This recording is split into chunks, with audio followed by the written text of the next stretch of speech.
What's right might be wrong. What's wrong could be right. Why's that? Consider for a moment the intense experiences of a soldier in battle. Whether you're envisioning yourself in their shoes or just thinking about it. Imagine being surrounded by loud noises and having to be super alert all the time. Soldiers have to make fast choices and work closely with their team to make it through. It's a really tough and scary situation. Your heart pounds, adrenaline courses through your veins, and your actions are driven by instinctual reflexes. These reflexes stem from a primal need to protect yourself and your comrades while overcoming the adversary. Now, let's shift our perspective to that of a scout. The scout's world is one of observation and understanding, not of conflict and confrontation. Their mission is to explore, to map the unknown, and to identify challenges that lie ahead. In the grand scheme of things, both the soldier and the scout play crucial roles within an army. Yet, these roles transcend the battlefield, and serve as powerful metaphors for the mindsets we adopt in our daily lives. The essence of good judgment and decision-making is not only about the information we receive, but also about the mindset with which we approach the information. Imagine finding just a torn-up piece of paper in a trash can at the French military's office back in 1894. Sounds trivial, right? But, believe it or not, this small discovery blew up into one of the biggest scandals ever. When they pieced the paper back together, they found out someone was sneaking military secrets to Germany. All fingers quickly pointed at Alfred Dreyfus, a top-notch officer with a clean record. What made him a suspect? Well, Dreyfus was the only Jewish officer at his level, and sadly, the army was filled with anti-Semitism at the time. The evidence against him? Pretty shaky from the get-go. They said his handwriting matched the secret documents, even though experts weren't so sure. They even turned his apartment upside down and found nothing. Ironically, this made them believe even more that he was guilty, thinking he must have hidden everything. They dug into his past, looking for anything suspicious. This whole story is a classic example of how having a soldier mindset, jumping to defend your views without really looking at the facts, can lead us way off track. The investigators were so caught up in their biases that they saw every little thing, even nothing at all, as proof of Dreyfus's guilt. It shows how dangerous it is to stick too tightly to our initial beliefs, instead of being open to the truth, wherever that may lead. The investigation took some peculiar turns.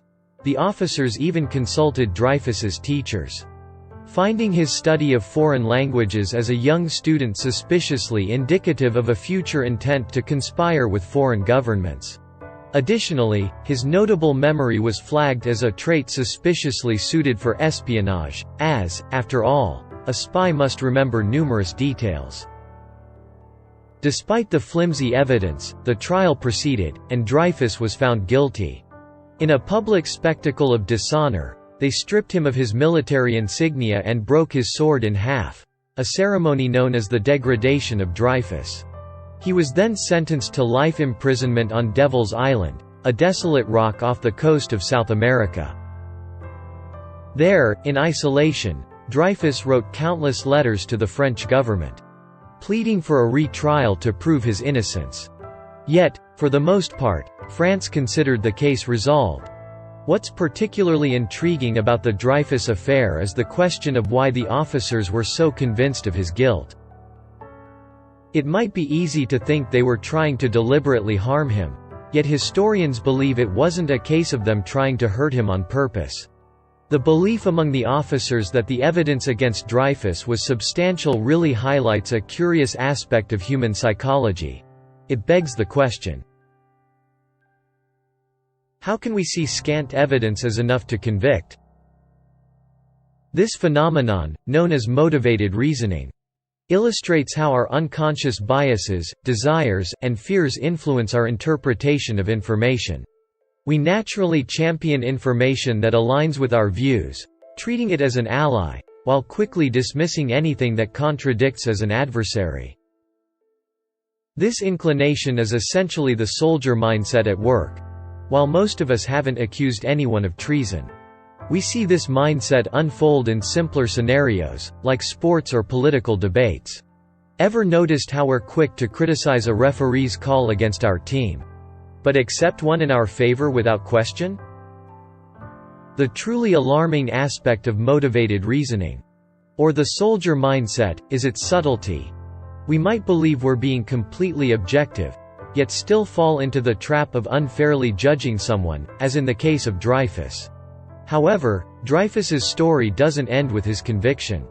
Enter Colonel Picquart, another high-ranking officer who, like many at the time, initially believed Dreyfus was guilty and shared the prevalent anti-Semitic sentiments. Yet, Picquart started to question the consensus.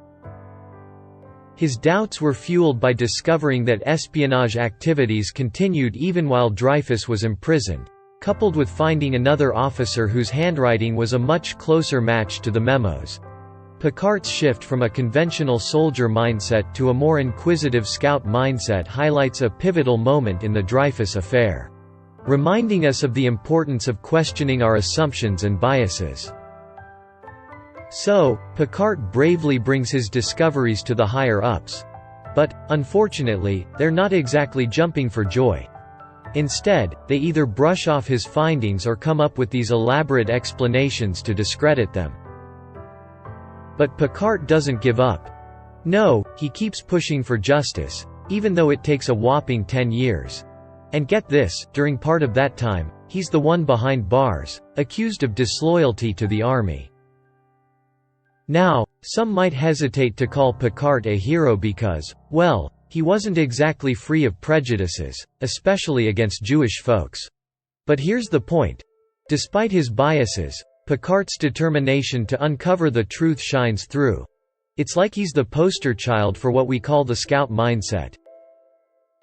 Ever pondered why some individuals, even if only occasionally, manage to overcome their biases, prejudices, and motivations to seek facts and evidence as objectively as possible?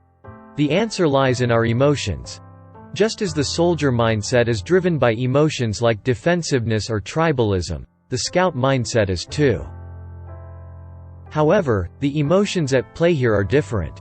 For instance, scouts possess an innate curiosity. They derive pleasure from learning new information and feel a sense of satisfaction when solving puzzles. Additionally, they're intrigued by contradictions, viewing them as opportunities for growth rather than threats to their beliefs. Scouts also hold different values.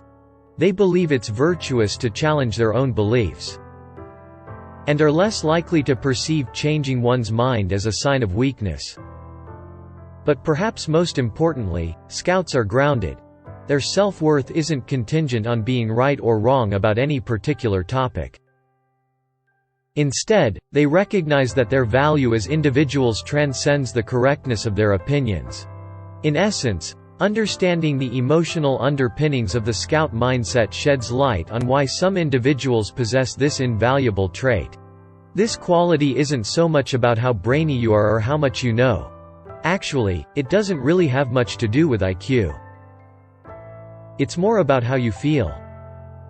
There's the quote from Saint-Exupéry, the author of The Little Prince.